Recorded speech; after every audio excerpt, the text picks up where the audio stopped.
আসসালামু আলাইকুম। আমাদের বাগেরহাটের ভাই সৌদি আরব যাচ্ছে। ভাইয়ের বাসা তো বাগেরহাট না? জি, বাঘ পাওয়া যায় হাটে? জি। কোন হাটে পাওয়া যায় বলেন তো?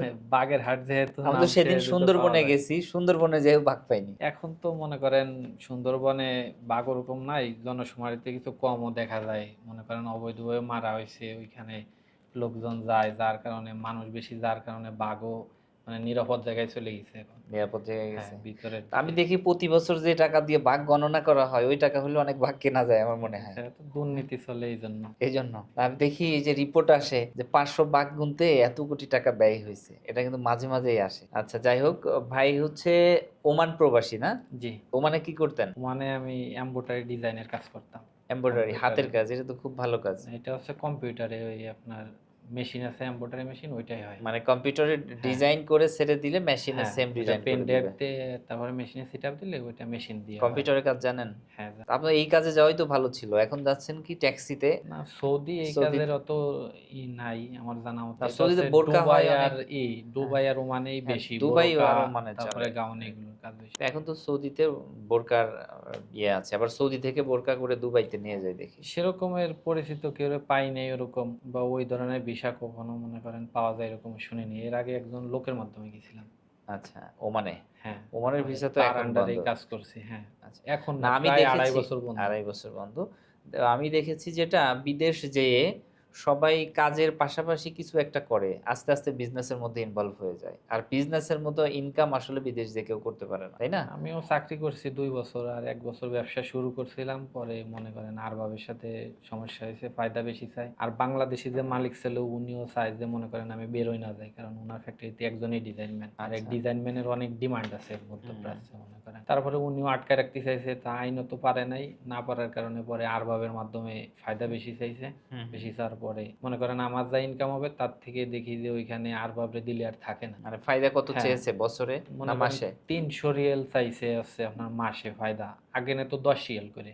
আচ্ছা। ১০ রিয়ালে বাংলাদেশী টাকা ৳৩,০০০ প্লাস আসে। তা হুম, হুম। পরে দেখি যে আর তেমন কিছু থাকে না। আর ৩০০ রিয়াল তো প্রেশারও অনেক ক্রেডিট টাকা। করছে অনেক মনে হুম, করেন মেশিন খেয়ে ফেলাবে। আর ওই দেশে আমাদের বাঙালিকে নামে মনে করেন কোনো লাইসেন্স হয় না। হুম। লাইসেন্স গুলো হয় ওই দেশে আরবাবের নামে। আরবাব দেখে না, আরবাবের নামে সরকারিভাবে সম্পূর্ণ হয়। পার্সেন্ট কি আরবাবে থাকে? যেমন দুবাইতে আমরা করেছি, যেমন আমারটা 100% আমার নামে আছে। কিছু মিনিমাম 5% হলেও আরবাবকে দিতে হয়। এখন ওইখানে ওমানের নিয়মটা কি? এখন ওমানের নিয়ম সম্পূর্ণ আমি জানি না। মনে করেন আমি সবসময় ইনডোরে কাজ করছি তো হুম। আউটডোরে অতটা ঘোরাফেরা নাই। আচ্ছা। ১২ ঘন্টা ডিউটি তারপরে বাসায় আর মার্কেটে গেলেও শুধু যে কটা দোকানের কাজ করছি ওই কটা দোকানে সেল দিয়ে চলে আইছি আবার। তো আচ্ছা, সেই হিসেবে যতটুকু জানতে পারছি যে সম্পূর্ণ ডকুমেন্টস আরবাবের নামেই হয়।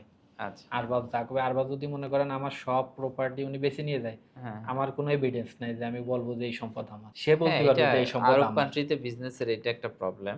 হ্যাঁ, হ্যাঁ, তারপরে মনে করেন খুব ভালো কোনো সমাধান পারলাম না। আর উনার সাথে তো লড়ে আমরা পারব না। হ্যাঁ, হ্যাঁ। ডকুমেন্টস তার নামে সে যা যা বলবে সেটাই। যা বলবে আমরা তো সেটাই।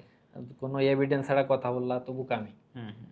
তারপরে দেশে আসার পরে আর যাওয়া হয়নি। তারপরে ভিডিও দেখছি আবার বাহিরে যাব। তারপর ফেসবুক পেজে ১ম ফলো করছি আপনারে। আচ্ছা। তারপরে একদিন ঢাকায় আসলাম। আসার পরে আরএল ভুক্ত ১০ টা প্রায় ১০ টা অফিসে ঘুরছি। হুম, হুম। ঘুরার পরে মনে হইছে আপনার এখানে আমার ভালো মনে হয়েছে ব্যক্তিগতভাবে। আচ্ছা। ১ম এ ইয়াসির স্যারের কাছে আসছিলাম। হুম, হুম। হ্যাঁ, তা আসছিলাম হচ্ছে আপনার ১ম এ আপনার গ্রিক সাইপ্রাসের একটা ছিল স্টুডেন্ট ভিসা। হুম, হুম। তারপরে আমার যে স্টাডি গ্যাপ ওইটাই হবে না। তারপরে দুবাই ট্যাক্সিতে দেওয়ার জন্য আসছি। আমার বাবা মারা গেছে। আমার ভাই বোন আছে। আমি হচ্ছে ফ্যামিলিতে বড়। হুম, হুম। তারপরে ওইটা সময় লাগে বলছে এখানে ৪ মাস লাগবে আর ওইখানে যাওয়ার পরে ৬ মাস লাগবে ট্রেনিং। তারপরে হচ্ছে ইনকাম শুরু হয়। তাই দেখলাম একটু বেশি সময় লাগে। তারপরে আম্মুরে ফোন দিছি। পরে আম্মু কইছে তাই সৌদির কথা বলছে আমারে। পরে দুবাই ট্যাক্সি কিন্তু আপনার তখন জমা দিলে গতকালকে ভিসা হলো ১০০ র উপরে। না আমি দিছি আরো ৪ মাস আগে। ৪ মাসে তাইলে তো পেয়ে যেতেন। ওই গতকালকে যে অনেক ওইখানে ভিসা আসছে। যাইয়া আরো ৬ মাস বসে থাকা না লাগে এখন আমাকে। আর লাগে না। এখন কারোর লাগে ১৫ দিন, কারোর ১ তারপরে আর মাস, কি ১.৫ মাস, সময় ২ মাস। বেশি লাগে আমাকে ফ্যামিলিতে মনে করেন আমি ইনকাম আর কেউ ইনকাম করে না। হুম, ছোট ভাই বোন আছে ২ জন, একজন মাদ্রাসায় পড়ে আরেকজন স্কুলে পড়ে। মেধা ভালো। আমার ছোট বোনটা এই যে ক্লাস 5 এ জিপিএ 5 হুম, পাইছে। হুম। আর ছোট ভাই আছে একজন সে ৯ মাসে হাফেজ হইছে। মাশাআল্লাহ, তা মাশাআল্লাহ। এখনো মওলানা যেখানে লাইনে ৩ বছর পড়তেছে। লাগে ৯ মাসে হয়েছে। বিশাল ব্যাপার। এখন আবার সৌদি যাওয়ার সিদ্ধান্ত নিছি। নেওয়ার পরে এখানে কাগজপত্র জমা দিছি। ভিসা ভিসা হয়ে কয়দিনে গেছে। পেয়েছেন? ভিসা পাইছি প্রায় ২৫ দিনের ভিতরে আরকি। ২৫ দিনের ভিসা পেয়ে ২০-২৫ গেছেন। দিনে। হ্যাঁ, আচ্ছা, এরকম আচ্ছা। সময় লাগছে। তো আপনি যে ঢাকা শহরে ১০ টা এজেন্সিতে ঘুরলেন, আমাদের এখানে কি পেলেন আর অন্য জায়গায় কি পেয়েছেন না বলেন? মনে করেন অনেকে অনেক ধরনের কথা বলে। তা আপনি যে ব্লগ ছাড়েন এগুলো আমাকে ফ্যামিলির সবাই দেখে। আমরা বসে, বসে দেই। আপনার কথা শুনে মনে হইছে যে না এই জায়গায় আসলে কাজ করা যায়। সে আচ্ছা, বিশ্বাসের পরে আসছি। আসার পরে এইখানেই সবগুলো ভিজিট করছি। ভিজিট করার পরে বাড়ি ফিরে গেছি। ফিরে যাওয়ার পরে আবার এখানে আসছি। আচ্ছা, এখানে এসে পরে দুবাই জন্য দিতে যেয়ে পরে দুবাই আর হয় নাই। কিন্তু স্বপ্ন ছিল দুবাই যাবো। আচ্ছা, অনেকদিন ধরে ইচ্ছা। আমি ওমানে থাকা অবস্থায়ও দুবাই যেয়ে ঘুরে আইছি ১ মাস। আচ্ছা। দুবাইয়ের সাথে তো ওমানের বর্ডার। হ্যাঁ, হ্যাঁ, বর্ডার ওইখানে যাওয়া যায়। যারা বৈধ আছে ওরা হ্যাঁ, হ্যাঁ। আপনার ৩ মাসের ভিসা করে যাওয়া যায় হুম, অল্প হুম। টাকায়। পরে যাই আমরা ঘুরে আসলাম। ঘুরে আসার পরে বা দুবাই যাওয়ার স্বপ্ন ছিল। এখন দুবাই তো আর হলো না। হুম। এখন মনে করেন সৌদি যাচ্ছি। সৌদি আরব হইছে আরো ভালো হইছে। আপনি এখন সবকিছু মক্কা হয়ে মদিনা গেছে। এখন এই আসা আপনার যাওয়া ৩ করতে তারিখে পারবেন। ফ্লাইট। আচ্ছা, ৩ কয়জনের তারিখে ফ্লাইট যাই। একসাথে?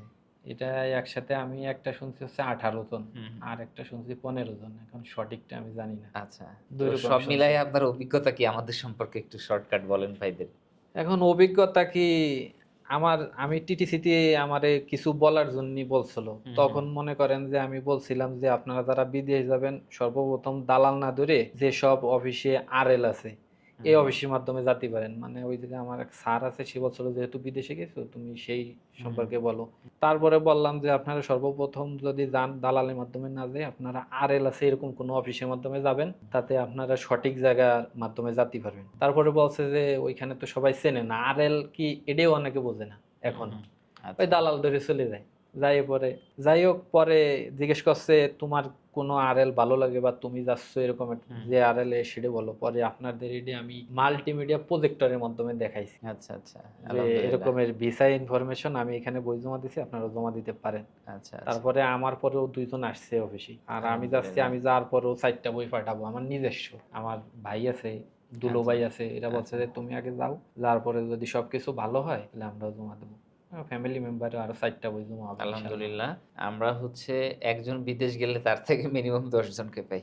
জি। হ্যাঁ? তো অবশ্যই আপনার থেকে আশা করি পাবো। তার থেকে আমাদের ফার্স্ট কাজ হচ্ছে ভিসাটা যেমন তাড়াতাড়ি দিয়েছি, সঠিকভাবে পেয়েছেন, যে বিশ্বাস রেখেছেন, যাওয়ার পরেও যেন আমরা সঠিক কাজটা দিতে পারি এবং আপনার এই বিশ্বাস আরো শতগুণে বেড়ে যায়। তো ইনশাআল্লাহ ভাই দোয়া করবেন আমাদের জন্য আর আপনার আমাকে জন্য দোয়া জন্যও রইলো। দোয়া করবেন। মনে হুম, করেন হুম। বিদেশে তো কষ্ট স্বীকার করে হ্যাঁ, যাচ্ছি। প্রপারলি যে কথা বলছেন ওই কাজটা ওইভাবে পারলেই আমাকে আলহামদুলিল্লাহ আর কিছু লাগবে না। হ্যাঁ, ওই কাজ, ইনশাআল্লাহ, ওই সেলারি পাইলে আমরা আর কিছু চাই না। ইনশাআল্লাহ ভাই। তো সবচেয়ে সবাই বড় ভাইয়ের জন্য হ্যাঁ। ভালোবাসার বিষয় হচ্ছে যে মনে করেন এখানে কাজ করছি তার মানে এটাই সবচেয়ে বড় প্রমাণ যে আমরা আপনাকে ভালোবাসি। না, এটা কারণ ভালোবাসা আমি যদি বলেই তো ভালোই না বাসবো আমার এতগুলো অর্থ আপনার কাছে দিয়ে, হ্যাঁ, হ্যাঁ। আপনাকে এই জায়গায় তো কেউই পরিচিত নাই। কেউ পরিচিত শুধু নেই। নেটের মাধ্যমেই দেখা, দেখে সেই বিশ্বাসের পরে আসা, আসার পরে এতগুলো টাকা আমরা তুলে দিছি।